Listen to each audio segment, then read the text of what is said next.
Un discreto profesor de origen ruso y docente de evolución cultural de la Universidad de Connecticut, llamado Peter Turchin, en 2007 dio a conocer a través de la prestigiosa revista Nature una nueva disciplina académica bautizada por él como cliodinámica, consistente en desentrañar la dinámica oculta de la historia.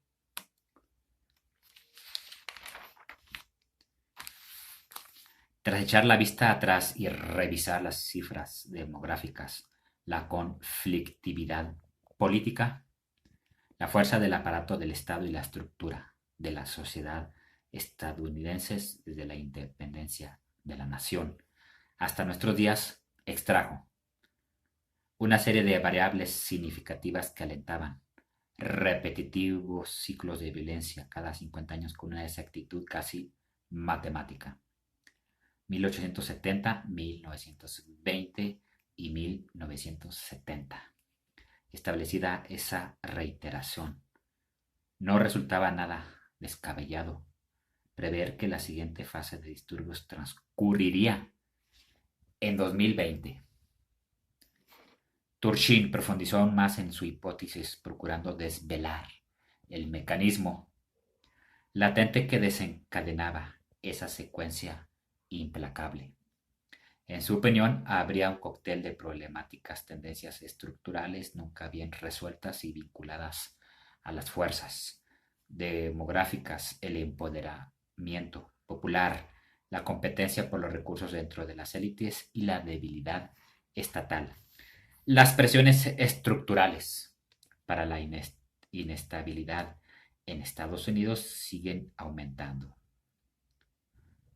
La sobreproducción de la élite y especialmente la sobreproducción de los jóvenes con títulos avanzados que seguían sin cesar. Finalmente, la tercera fuerza estructural demográfica que impulsa la inestabilidad es el endeudamiento del Estado.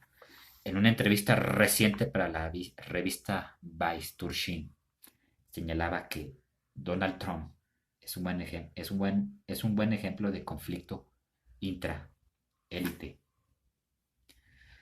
Los periodos de conmoción continuarán hasta que se inviertan las tendencias estructurales que los impulsan. En la historia típicamente duran 5, 10, 15 años, así que se espera que el caos continúe más allá de 2020. Muy diferente de la propuesta de Peter Turchin y su cliodinámica fue la planteada por el español Alexander Deulofeu a mediados del siglo XX a través de una extensa obra. Este catalán trató de demostrar las regularidades ocultas del pasado y del futuro de la humanidad. Deulofeu no ciñó sus pesquisas a unas pocas décadas atrás o adelante en el tiempo, sino que se aventuró. Sucesos, crisis, auges y caídas de civilizaciones a varios siglos vista o incluso milenios. Las individualidades que llevan la dirección de un polo no son más que la concreción de un estado de espíritu general y se limitan a cumplir una ley matemática inflexible y perfecta. Existen unas leyes biológicas de las que los pueblos no pueden escapar, de la misma manera que existe una justicia inmanente que difícilmente puede burlarse. Las leyes biológicas rigen para todos y la historia, según él, nos demuestra cómo se producen las catástrofes, ateniéndose a un orden psíquico que difícilmente pueden soslayarse. Una concepción biológica de las civilizaciones mezclada con cálculos matemáticos conforme a los cuales los pueblos y culturas del mundo funcionarían como auténticos organismos vivos, criaturas colectivas que nacen, crecen, se reproducen y mueren. Su actividad vital se desplegaría mediante una sucesión de etapas rígidas, regidas por determinados plazos temporales fijos. De la misma manera que en la gestación del ser individual, hemos dicho que después de la fecundación del óvulo, este pasa por una serie de fases perfectamente definidas hasta la constitución total del nuevo ser, y que en esta evolución emplea un tiempo fijo y constante de 9 meses.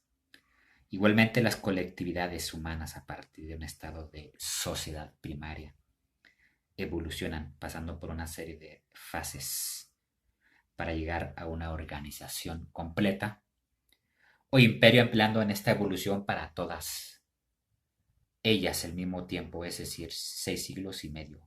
Esta constancia evolutiva la encontramos en todos los países del globo, sea en Asia, África, América o Europa.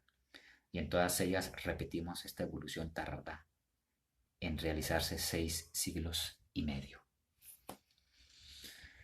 Toda civilización tendría unos 5100 años de historia, dividida en ciclos consecutivos de 1700 años cada uno, que evolucionarían desde una fase primaria hasta otra de plenitud para finalmente desembocar en una decadencia.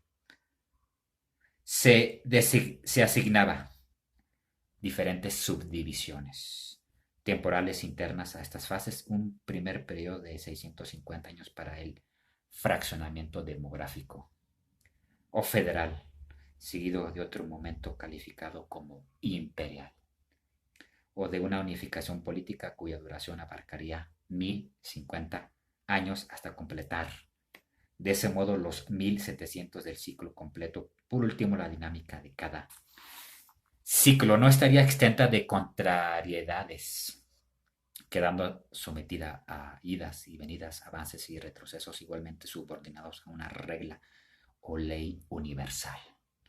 2 pasos hacia adelante por uno hacia atrás, aceptada esta ley invisible de la historia. Lo único que correspondería hacer a un investigador sería identificar el punto exacto de nacimiento de una civilización para luego proyectar sobre ella los ciclos y fases enumerados.